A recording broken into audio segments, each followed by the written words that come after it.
अस्सलाम वालेकुम guys, welcome back to my channel doctor काना जोदोई। I hope you all are well and doing great. So guys, आज का जो लेक्चर है वो बेसिकली हमारे पास स्नेरिक क्लिनिकल एनाटॉमी का चैप्टर नंबर 1 है और उसमें हम लोग जो ऑब्जेक्टिव्स कवर कर रहे थे चैप्टर्स के उन्हीं को कंटिन्यू करते हैं। और आज का जो हमारा टॉपिक है वो है हमारे पास ब्लड वेसल से रिलेटेड। सो आपको ब्लड वेसल से रिलेटेड बहुत ही इंपॉर्टेंट टॉपिक है। इससे रिलेटेड आपके पास जो है क्वेश्चंस पूछे जाते हैं, एमसीक्यूज भी पूछे जाते हैं। इसके अलावा आपसे इससे रिलेटेड शॉर्ट क्वेश्चन भी आ सकता है। लाइक आपसे कैपरीज के बारे में आपसे पूछा जा सकता है, वेन्स के बारे में आपसे पूछा जा सकता है और आर्टरीज एंड वेन्स का जो है वो डिफरेंस पूछा जा सकता है। सो ये आप टॉपिक जो है वो पूरा कवर कीजिएगा ताकि आप लोगों को जो है वो ऐसा अगर कोई सवाल आता है और एमसीक्यूज आता है तो वो आप इजीली कवर कर सकें। यहाँ पे थोड़ा छोटा दिया हुआ है ब्लड वेसल से रिलेटेड टॉपिक, लेकिन ये इनफ है आपके लिए, तो परेशान होने की जरूरत नहीं है। ब्लड वेसल से रिलेटेड यहाँ पे जितना आपको बताया गया है वो आपके लिए इनफ है, क्योंकि आप जब arterial supply, venous drainage, lymph drainage हर सिस्टम की अलग से पढ़ेंगे, ठीक है, वो सिस्टम वाइज होगी। सो उसमें ज्यादा इन्फॉर्मेशन दी जाएगी। यहाँ पे सिर्फ इंट्रोडक्शन दिया जाएगा, जनरल इन्फॉर्मेशन दी जाएगी आर्टरीज की, वेन्स की, कैपिलरीज की, ठीक है, एक कंबाइंड सिस्टम ब्लड वेसल्स के अंदर। सो ये आपके लिए इनफ है। लेकिन उससे पहले मैं आप लोगों से कुछ जनरल इन्फॉर्मेशन भी डिस्कस कर लेती हूँ। टॉपिक मैं ब्लड वेसल्स को थोड़ा सा यहाँ पे जूम कर लेती हूँ। लाइक ये जो टॉपिक है यहाँ पे जो आपको ब्लड वेसल्स के बारे में बताया गया है, ये ऑल्दो स्टार्टिंग पॉइंट्स हैं, ठीक है। सबसे पहले मैं आपको कुछ चीजें जो है वो जनरल इन्फॉर्मेशन के तौर पर बताती हूँ कि बेसिकली हमारे पास जो ब्लड वेसल्स होती हैं उनकी क्या इंपॉर्टेंस है, उन्हीं की स्टडी किया जाता है, ठीक है। ह्यूमन बींग्स के अंदर या लिविंग ऑर्गेनिजम्स के अंदर हम लोगों के ब्लड वेसल्स की क्या इंपॉर्टेंस है।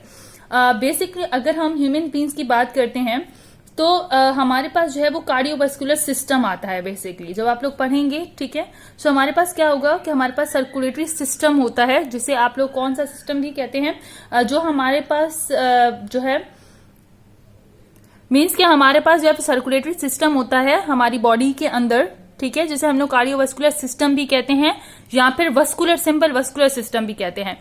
अब ये होता क्या है, ये एक ऑर्गन सिस्टम होता है। क्या होता है, ये एक ऑर्गन सिस्टम होता है जो कि हमारी पूरी बॉडी में ब्लड को सर्कुलेट करवाता है, ठीक है, और उस ब्लड के थ्रू जो है वो न्यूट्रिएंट्स को, और जैसे अमाइनो एसिड्स वगैरह हो गए, इलेक्ट्रोलाइट्स वगैरह हो गए, ऑक्सीजन हो गई, कार्बन डाइऑक्साइड हो गए, हार्मोन्स हो गए, इन सब को जो है वो बॉडी के डिफरेंट सेल्स में जो है जहां पे इनकी रिक्वायरमेंट्स होती है वहां पे उनको जो है उनको वहां तक लेके जाता है, ठीक है, एक मीडियम, ब्लड मीडियम के थ्रू उन तमाम न्यूट्रिएंट्स को, उन तमाम जो है वो ऑक्सीजन गैसेस को, हार्मोन्स को ट्रांसपोर्ट करवाता है। और इसी तरीके से वेस्ट प्रोडक्ट जो है वो एक्सपेल आउट करने में भी हेल्प करता है, उनकी भी ट्रांसपोर्टेशन कर पाता है जहां से उन्हें एक्सपेल होना होता है, ठीक है। सो ये एक सर्कुलेटरी सिस्टम होता है। अब उस सर्कुलेटरी सिस्टम के जो है कंपोनेंट्स होते हैं, जिनमें हमारे पास एक कंपोनेंट ब्लड सेल्स भी आते हैं। बेसिकली वो ह्यूमन सर्कुलेटरी सिस्टम जो है वो हार्ट, ब्लड और ब्लड वेसल से मिलकर बना है, ठीक है। अब उसके कंपोनेंट से हमारे पास क्या आ जाता है, उसके कंपोनेंट से हमारे पास क्या आ गया, हार्ट आ गया जो एज अ पंपिंग ऑर्गन काम करता है, ठीक है। ब्लड एक मीडियम हो गया जिसके थ्रू तमाम न्यूट्रिएंट्स और वेस्ट प्रोडक्ट जो है वो हमारी बॉडी से एक्सपेल आउट हो रहे होते हैं, और उन तमाम को जो है वो सारी चीजें किस ट्यूब्स के जरिए, किस पाथ के जरिए मूव करती हैं, ठीक है, फ्लो करती हैं, वो हमारे पास ब्लड वेसल्स होते हैं। सो आज हम उन ब्लड वेसल्स के बारे में पूरी डिटेल डिस्कस करेंगे, ठीक है। अगर मैं सबसे पहले आपको ब्लड वेसल्स की इंपॉर्टेंस बता दूं तो ब्लड वेसल्स क्या है, हमारी बॉडी का एक ट्रांसपोर्ट सिस्टम है, ठीक है, जिसके थ्रू न्यूट्रिएंट्स हो गए जो कि कन्वे होते हैं, उन प्लेसेस तक जाते हैं, उन जगहों, उन सेल्स, टिश्यूज तक जाते हैं जहां पे न्यूट्रिशन की जरूरत होती है। और जो मेटाबॉलिज्म वेस्ट प्रोडक्ट्स हैं जो कि हमारे मेटाबॉलिक एक्टिविटी के थ्रू हमारी बॉडी में जो होती है, उनके थ्रू जो वेस्ट प्रोडक्ट्स हमें मिलते हैं उन सबको एक्सपेल आउट करवाती हैं हमारी बॉडी से। सो ये ब्लड वेसल्स क्या होती हैं, ये मेन रोल प्ले करती हैं, ठीक है। क्या करती हैं, ये ट्रांसपोर्ट सिस्टम ऑफ हमारी बॉडी का होता है जो कि एक मीडियम ब्लड होता है, उसके थ्रू तमाम चीजों को एक सेल से, एक टिश्यू से दूसरी सेल और टिश्यू तक पहुंचाती हैं, ठीक है। अब हम लोग कंटिन्यू करते हैं कि ब्लड वेसल्स होती है। वो सिर्फ मैंने एक जनरल इन्फॉर्मेशन दी है, वो याद करने की जरूरत, वो सिर्फ एक जनरल इन्फॉर्मेशन है जो आप लोगों के पास होती है ऑलरेडी, ठीक है। सो अब हम टॉपिक यहां से स्टार्ट करते हैं कि बेसिकली हमारे पास ब्लड वेसल्स हैं क्या। Blood vessels are three types, ठीक है, are of three types, arteries, veins and capillaries.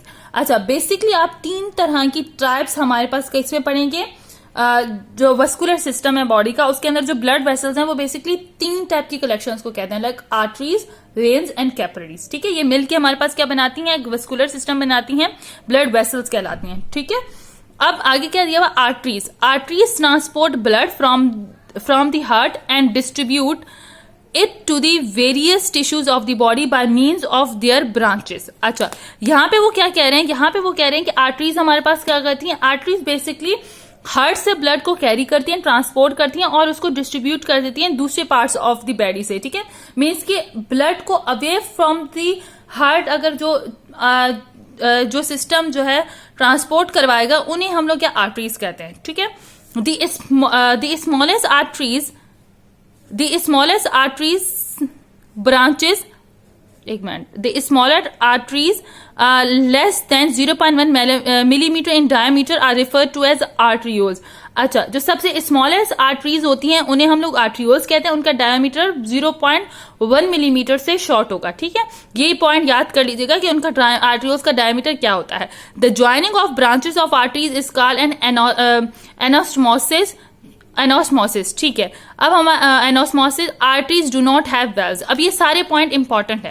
ठीक है, यहाँ पे आप लोगों को बताया क्या गया है कि हमारे पास क्या होता है कि ब्लड को जिन वेसल्स के जरिए, जिन ट्यूब्स के जरिए जो है वो ब्लड जो है वो हार्ट से दूर मूव करता है, मीन्स के ये आर्टरीज जो है वो ब्लड को हार्ट से लेके दूसरे पार्ट्स ऑफ द बॉडी तक ट्रांसपोर्ट करवाती हैं। ठीक है, उसके अलावा जो सबसे छोटी आर्टरीज होती हैं उन्हें हम लोग आर्टरियोल्स कहते हैं, वो क्या कहलाती है, आर्टरियोल्स, और उनका डायमीटर 0.1 मिलीमीटर से छोटा होता है।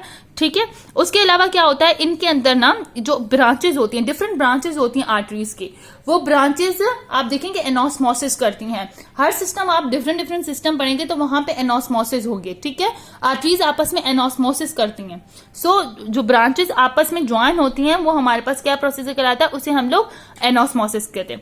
याद रखिएगा कि arteries do not have valves, arteries में वेल्व्स नहीं होते। ठीक है, Anatomic and arteries are vessels whose terminal branches do not anosmose with branches of the arteries supplying adjacent areas। ठीक है, एनोस्मोसिस क्या होता है, डिफरेंट ब्रांचेस होती हैं। ठीक है, डिफरेंट वेसल्स की जो आपस में मिलके एनोस्मोसिस करती है। अब आर्टरीज में हमारे पास एनाटॉमिक एंड आर्टरीज होती है। एनाटॉमिक जो एंड आर्टरीज होती हैं, ठीक है, वो ऐसी वेसल्स होती हैं जिनकी जो टर्मिनल ब्रांचेस होती है ना, वो किसी और जो एडजेस्टिंग आर्टरीज में कोई और एक एडजेस्टिंग ऑर्गन के अंदर अगर, मतलब जो हमारे पास एनाटॉमिक आर्टरीज क्या होती है, एनाटॉमिक आर्टरीज वो वेसल्स होती हैं जिनकी जो टर्मिनल ब्रांचेस होती है ना, वो किसी और आर्टरी के ब्रांचेस के साथ एनोस्मोसिस नहीं करती, उनके साथ ज्वाइन नहीं होती। ठीक है, मतलब डिफरेंट एरियाज को डिफरेंट आर्टरीज जो है वो सप्लाई कर रही होती हैं, सो वो वहां पे उनको नहीं करेंगी join.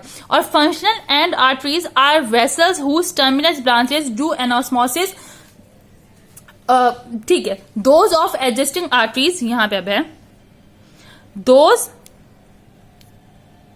Those of adjusting arteries, but the caliber of the anosmosis is insufficient to keep the tissue alive should one of the arteries become blocked। okay, तो यहाँ पे हमें 2 टाइप की जो है वो आर्टरीज के बारे में बताया गया। एक हमारे पास थी anatomic and arteries. Anatomic and arteries के बारे में तो बताया कि ये ऐसी वेसल्स होती हैं, ठीक है, जो कि एनोस्मोसिस नहीं करती दूसरी किसी भी आर्टरी की ब्रांच से, अगर वो उसी ऑर्गन को सप्लाई करी होती है। ठीक है, सो अब और लेकिन जो फंक्शनल एंड आर्टरीज होती हैं वो क्या करती है, वो एनोस्मोसिस करती हैं, लेकिन उनकी एनोस्मोसिस इतनी मीन्स कि उनके डायमीटर इतना नहीं होता उन आर्टरीज का कि अगर वो एक ब्लॉक भी हो गई ना, मतलब उनके अंदर इतना कैलिबर नहीं होता उन एनोस्मोसिस का कि वो इनसफिशिएंट होती हैं कि अगर उनमें से कोई एक भी आर्टरी ब्लॉक हो जाती है ना, तो फिर वो उस एनोस्मोसिस के थ्रू भी उस टिश्यू को, उस बॉडी के टिश्यू को जो है वो अलाइव नहीं कर सकती। ठीक है, मतलब वो इतनी इनसफिशिएंट होती हैं कि उनके अंदर इतनी एफिशिएंसी नहीं होती कि अगर एक आर्टरी या ब्लॉक हो भी गई है एक आर्टरी की ब्रांच, तो वो दूसरे प्रोसेस के थ्रू, जो उनका हमारे पास एक प्रोसेस होता है कि जिसके थ्रू क्या होता है कि वो दूसरी उसकी ब्रांचेस सप्लाई कर लें, कि दूसरी ब्रांचेस तो है ना जो उसे सप्लाई कर रही है, लेकिन फिर भी वो इतनी एफिशिएंट नहीं होती कि अगर एक उनकी आर्टरी जो है वो हमारे पास ब्लॉक हो गई है, सो वो ब्लॉक हो गई है और वो फंक्शन, वो टिश्यू जो है वो अब प्रॉपरली फंक्शन नहीं कर पाएगा। ठीक है, सो ये हमारे पास क्या था, ये हमारे पास आर्टरी से रिलेटेड था, जो आपको पॉइंट नोट करने चाहिए, जो आपसे पूछे जा सकते हैं। अच्छा, अगले पेज पे ना मैं आप लोगों को डायग्राम दिखा देती हूँ कि एनाटॉमिक एंड आर्टरी कौन सी, anatomic end artery and functional end artery. अच्छा देखो, ये फंक्शनल एंड आर्टरी जो होती हैं ये इन आपस में दूसरी आर्टरीज के ब्रांचेस के साथ एनास्मोसिस कर रही है, ज्वाइन हो रही है, लेकिन ये जो हमारे पास है ये ज्वाइन नहीं करती। एनाटॉमिक एंड आर्टरी के अंदर दूसरी आपस में दो आर्टरीज जो है वो उनकी ब्रांचेस आपस में एनास्मोसिस नहीं करती, इसकी तरह जैसे ये कर रही है ना, तो इसकी तरह ये वाली हमारे पास यहाँ पे एनास्मोसिस नहीं करती। तो ये आपको क्या बता दिया गया, ये आर्टरीज के बारे में एटलीस्ट इतनी इन्फॉर्मेशन तो आप लोगों को होनी। अच्छा, अब आर्टरीज के बारे में ना मैं कुछ इंपॉर्टेंट पॉइंट्स आप लोगों को बता देती हूँ जो आप लोग नोट डाउन कर लीजिएगा अपने पास। एक्चुअली जितना अभी सिनेरियो में लिखा गया था वो तो मैंने आपको बता दिया कि फंक्शनल एंड आर्टरीज के बारे में बताया, आपको एनाटॉमिक एंड आर्टरीज के बारे में बताया, आर्टरीज का ये पॉइंट क्लियर किया कि वो हार्ट से ब्लड को लेके दूसरे डिफरेंट पार्ट तक डिस्ट्रीब्यूट करवाती है। उसके अलावा आपको ये बताया कि जो हमारे पास आर्टरीज होती हैं उनके अंदर कोई वेल्व्स नहीं होता, ठीक है, ये सारी पॉइंट बता दी। लेकिन ये टॉपिक बहुत इंपॉर्टेंट है, तो कुछ एडिशनल पॉइंट मैं आप लोगों के साथ डिस्कस करना चाहूंगी जो अपने पास जो है वो कि किस तरीके से आर्टरीज पे अगर शॉर्ट नोट लिखने के लिए आए तो आप लिख सकते हैं, ठीक है।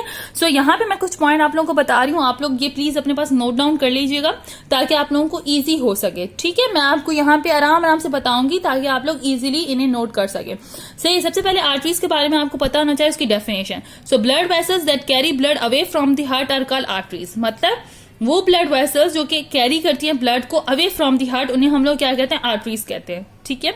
ये आपको डेफिनेशन आनी चाहिए। आर्टरीज से रिलेटेड आपके पास क्या आ जाता है, एक शॉर्ट नोट आ जाता है, तो आप एटलीस्ट इतना बता सकें कि आर्टरीज होती क्या।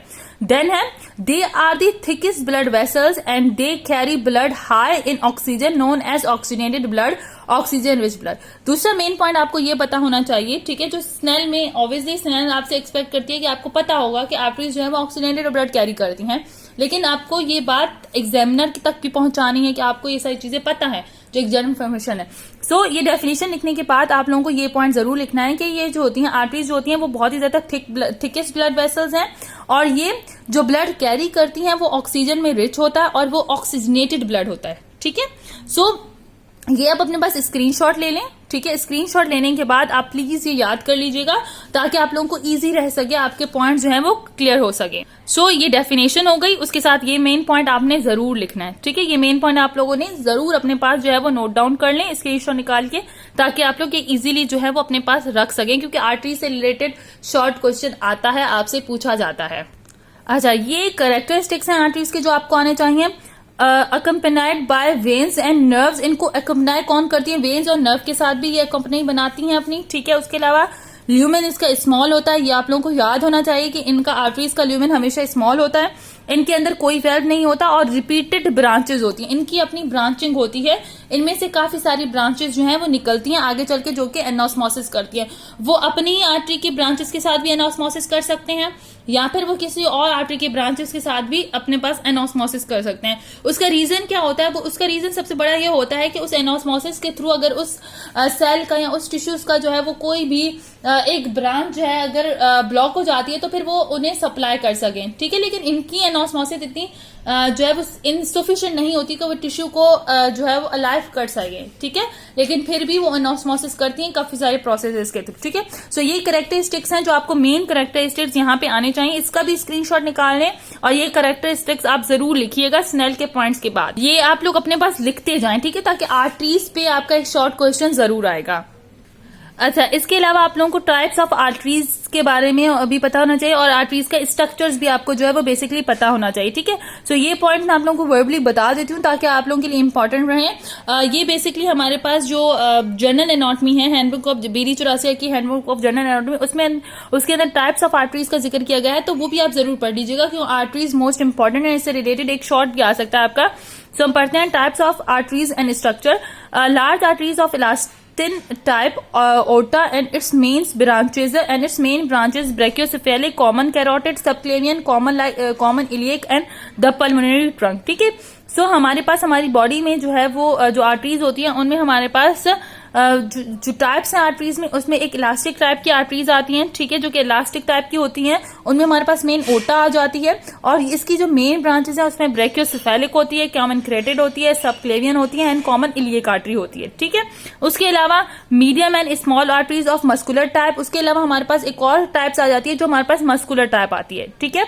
उसमें हमारे पास कौन सी आर्टरीज आ जाती हैं, medium and small arteries of muscular type ulnar, radial, femoral and popliteal. अच्छा, पॉप्लिटियल, अब इसमें अल्नर हो गई, रेडियल हो गई, फिमोरल हो गई, इन पॉप्लिटियल, ये हमारे पास आप अपर लिम्ब लोअर लिम्ब पढ़ेंगे तो अपर लिम्ब में हम लोग और लोअर लिम्ब में हम लोग अल्नर, रेडियल, फिमोरल और पॉप्लिटियल आर्टरी पढ़ेंगे, तो यहाँ पे कंफ्यूज होने की जरूरत नहीं है।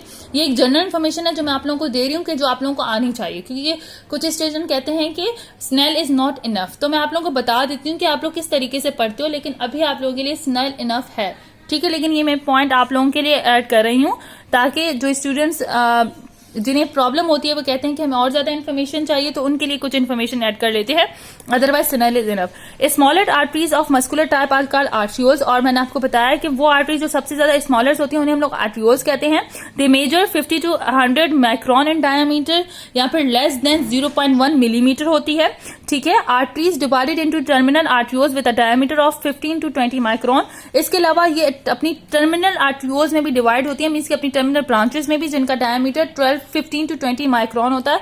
ये आप लोगों को याद करने की जरूरत नहीं है, ठीक है। आपसे कोई डायमीटर यहाँ पे नहीं पूछेगा, एक सिंपल डायमीटर आप लोगों को याद होना चाहिए जो स्नेल में आपको बताया गया जो है लेस देन 0.1 मिलीमीटर, ओके। उसके बाद है and having 1 or 2 layers of smooth muscles in their walls. अच्छा, इनकी वॉल्स में हमारे पास स्मूथ मसल्स की लेयर्स होती हैं, ठीक है। The side branches from terminal arterioles are called the meta-arterioles, which measure 10 to 15 micron at their origin and about 5 micron at the their termination, ठीक है। इसके अलावा हमारे पास मेटा आर्टरियोल्स भी होते हैं, ठीक है, जिनका हमारे पास डायमीटर यहाँ पे आपको दिया गया है कि जिनका हमारे पास जो साइड ब्रांचेस होती हैं टर्मिनल आर्टरियोल्स के, उन्हें मेटा आर्टरियोल्स कहते हैं, ठीक है, जिनका डायमीटर हमारे पास 10 to 15 माइक्रोन होता है जब वो ओरिजिन जहां से वो निकल रही होती हैं, क्योंकि वो हमारे पास कहां से निकल रही है, टर्मिनल आर्टरीज के ब्रांचेस हैं, तो टर्मिनल्स का 15 से 20 था, तो इनका स्टार्टिंग पॉइंट से 10 और 15 होगा, and about 5 micron at the termination. लेकिन एंड तक जाते हैं उनका जो है हमारे पास क्या आ जाएगा, 10 to मीन्स के 5 माइक्रोन उनका लास्ट में डायमीटर हो जाएगा। The terminal narrow end of the Meta आर्टरियोल surrounded by a pre capillary sphincter which regulate blood flow into the capillary bed. अच्छा, इनके जो टर्मिनल नैरो एंड होते हैं वहां मेटा आर्टरियोल्स के, वहां पे हमें प्री कैपिलरी स्फिंक्टर्स मिलते हैं, ठीक है। आप समझें कि स्क्रू की तरह के स्फिंक्टर्स होते हैं, वो क्या करते हैं, जो कि रेगुलेट करते हैं ब्लड के फ्लो को, ताकि वो आगे कैपिलरीज तक जा सके। It is important to know that the muscular arterioles are responsible for generating peripheral resistance and thereby for regulating diastolic blood pressure. अच्छा, diastolic and systolic blood pressure किस पे, पेरिफेरल रेजिस्टेंस पे जो है वो इंपॉर्टेंट होता है। ये फिजियो का पॉइंट है, तो ये आप लोगों को याद करने की जरूरत नहीं है, लेकिन आप ये याद रखिएगा कि मस्कुलर आर्टरीज का लिंक जो है वो पेरिफेरल रेजिस्टेंस से होता है। Microscopically all arteries are made up of 3 coats, the inner coat is tunica intima, ठीक है। अच्छा, ये आपको हिस्ट्री में पढ़ाया जाएगा, लेकिन माइक्रोस्कोपली आपको बता दें कि हमारे पास आर्टरीज के 3 कोड होते हैं। जो मिडल होता है उसे ट्यूनिया इंटीमा कहते हैं, जो इनर होता है, जो मिडल कोड होता है उसे ट्यूनिया मीडिया कहते हैं, और जो आउटर कोड होता है उसे ट्यूनिया एडवेंटिशिया कहते हैं। It is made up of collagen fibres, tunica जो एडवेंटिशिया है, it is made up of collagen fibres and merge with the perivascular sheath. अच्छा, पेरिवस्कुलर शीट। अच्छा, जो आउटर लेयर होती है ट्यूनिका एडवेंटिशिया, वो बेसिकली कोलेजन फाइबर से मिलकर बनी हुई होती है। The relative thickness of their coats and the relative proportion of the muscular elastic and fibre tissues vary in different types of arteries, और ये डिफरेंट टाइप्स ऑफ आर्टरीज में वेरी करती है। ये बेसिकली टाइप्स ऑफ आर्टरीज है और उनका structure है, ठीक है। सो अगर मैं इसको शॉर्ट करके बता दूं, जो आप लोगों ने याद करना है, जो आप लोगों को याद होना चाहिए, सो उसमें आप लोगों को जो है वो ये चीज याद होनी चाहिए। इसकी अगर क्लासिफिकेशन दे दूं तो इसकी क्लासिफिकेशन में आप लोग बस ये लिख सकते हैं, ये इतना सा पैराग्राफ मैंने जो आपको पढ़ाया अभी, ये वाला जो मैंने आपको पैराग्राफ पढ़ाया ना, इसमें सिर्फ आप टाइप्स और क्लासिफिकेशन ऑफ आर्टरीज की हेडिंग डाल के लिख सकते हैं कि एक लेक्स्टर टाइप की आर्टरीज होती है जो ओटा है और उसकी मेजर ब्रांचेज हैं, ठीक है, जिसमें हमने ब्रेकियोसेफेलिक वगैरह पढ़ी। उसके अलावा हमारे पास मस्कुलर टाइप की होती हैं, जिनमें हम लोग रेनियल, और टेस्टिट्यूबुलर हो गई, रेडियल हो गई, टिबियल हो गई, ठीक है। इस तरीके से आर्टरियोल्स का डायामीटर जो है वो लेस देन 0.1 मिलीमीटर होता है। इसकी इसकी फर्दर ब्रांचेस में हमारे पास terminal arteries and meta arterioles हो जाती हैं, ठीक है। सो यहां तक आप जो है वो क्लासिफिकेशन ऑफ आर्टरीज को लिख सकते हैं। आपका आया, आपके एग्जाम में आया आर्टरीज के बारे में लिखें, तो आप लोग क्या क्या लिख, सबसे पहले आप लोगों ने आर्टरीज की जो है वो ये डेफिनेशन लिखी, ठीक है, ब्लड को कैरी कैसे करती है, ठीक है। उसके अलावा ये थिकेस्ट होती हैं, इनके अंदर ऑक्सीजनेटेड ब्लड पाया जाता है। आर्टरीज के ये 4 जो है वो कैरेक्टरिस्टिक्स लिख लिए, ठीक है। क्या कैरेक्टरिस्टिक्स लिख लिए कि ये accompanied by the vein and nerve से एक्कम्पनी करती हैं। ल्यूमेन इनका स्मॉल होता है, इनके अंदर कोई वेल्व्स नहीं होता है, इनकी रिपीटेड ब्रांचेस होती हैं, ठीक है। उसके अलावा आप आर्टरीज के बारे में क्या लिख सकते हैं कि ये इनके अंदर प्रेशर जो है वो बहुत हाई होता है, ठीक है। लोकेशन इनकी जो बहुत डीप टू दी बॉडी, मतलब बॉडी के आपके डीपर ऑर्गन्स में ये मिलेंगी, बहुत ज्यादा डीप होती हैं, ठीक है। इसके अलावा आप लोग लिख सकते हैं कि इसके अंदर वेल्व्स, कोई भी वेल्व्स नहीं है, ओके। सो ये आप इसके बारे में लिख सकते हैं। और इनकी जो थिकर आउटर वॉल्स होती हैं वो इलास्टिक और मस्कुलर लेयर से मिलकर बनी हुई होती है, तो ये पॉइंट भी आप। इसके अलावा जो है वो क्लासिफिकेशन ऑफ आर्टरीज लिख सकते हैं, जिसमें आपको इलास्टिक आर्टरी है, ठीक है, जो ओर्टा और उसके मेजर ब्रांचेस हैं, और मस्कुलर जो है रीनल, टेस्टिकुलर हो गई, रेडियल हो गई और टिबियल होती है, ठीक है। उसके अलावा आर्टरीज का डायमीटर। सो आर्टरीज से रिलेटेड जो आपका ये टॉपिक है ना, ये मोस्ट इंपॉर्टेंट टॉपिक है, ठीक है। आर्टरीज से रिलेटेड आपके लिए ये मोस्ट इंपॉर्टेंट टॉपिक है। जो क्लासिफिकेशन, जो इंपॉर्टेंट पॉइंट्स है वो मैंने आप लोगों को बता दिया। उसके बाद हम लोग वेन्स करते हैं और कैपिलरीज करते हैं, फिर उनके भी मैं आपको बताऊंगा कि किस तरीके से आप लोगों को लिखना है, कौन कौन से इसके मेन पॉइंट्स हैं, ताकि आप लोगों के लिए हर पॉइंट क्लियर करना आसान हो, ठीक है। इसके अलावा फिर भी अगर आर्टरीज से रिलेटेड या ब्लड वेसल से रिलेटेड आपका कोई भी क्यूरी आर्टरी से रिलेटेड, तो आप कमेंट्स में बता दीजिएगा, ताकि मैं आप लोगों को उसी वक्त जो है वो आप लोगों को गाइड कर सकूं। और मोस्ट इंपॉर्टेंट बात कि देखो कुछ चीजें जो इंपॉर्टेंट होती हैं वो आप लोगों को मैं बताती हूँ। मेरा बेसिकली लाइन बाय लाइन जो है वो स्नेल के साथ चलना, उसको आपको समझाना जरूरी इसलिए क्योंकि मैं चाहती हूँ कि स्नेल आपको लाजमी समझ आए। काफी से स्टूडेंट्स होते हैं जो बुक रीड करते हैं लेकिन उन्हें समझ नहीं आती। काफी सारे ऐसे स्टूडेंट्स होते हैं जो लेक्चर सुन के हर चीज को याद करते हैं। तो इसी वजह से मैं प्रेफर करती हूँ कि मैं अपनी इन्फॉर्मेशन देने से पहले आप लोगों को बुक में जो एटलीस्ट इन्फॉर्मेशन दी गई है वो मैं आप लोगों को बता सकूं। सो काफी स्टूडेंट्स कहते हैं कि मैम आप दूसरी चीजें भी ऐड किया करें। सो इस वक्त जो मुझे इनफ लगता है आप लोगों के लिए as a first year student, वही चीजें मैं ऐड करती हूँ। ऐड करने के लिए तो काफी सारा मेरे पास मटेरियल है। मैं सिर्फ स्नेल ही नहीं पढ़ती बल्कि उसके अलावा भी काफी सारी बुक्स मैंने एनाटॉमी की पढ़ी हैं, क्योंकि वो एक प्रेफर, जाहिर है आपका लेवल बड़ा होता है तो आप लोग ज्यादा एडवांस चीजें पढ़ते हो, लेकिन जब तक बेसिक क्लियर नहीं होती तब तक उन चीजों का कोई फायदा नहीं है। सो आप लोग स्नेल पे फोकस करें, ठीक है। कोई भी चीज स्नेल से बाहर नहीं होती, सारी चीजें वही होती हैं। कुछ टाइप्स, क्लासिफिकेशन वगैरह कहीं और कुछ ज्यादा लिखी हुई होती है, लेकिन अगर आपको स्नेल आपकी क्लियर है तो आपकी चीजें जो हैं वो मुश्किल नहीं लगेंगी, आपके लिए हर चीज आपकी इनफ है, ठीक है। इसके अलावा जो भी क्वेरी हो आप लोग मुझे बता दीजिएगा ताकि मैं वो आप लोगों की क्वेरीज जो है वो रिजॉल्व करूं। सो इसी तरीके से मेरी वीडियोस को लाइक करें, मेरे चैनल को सब्सक्राइब करें और मेरी वीडियोस को इस तरीके से शेयर करें ताकि मैं आप लोगों के लिए और वीडियोस अपलोड करती रहूं। Till that, Allah Hafiz guys.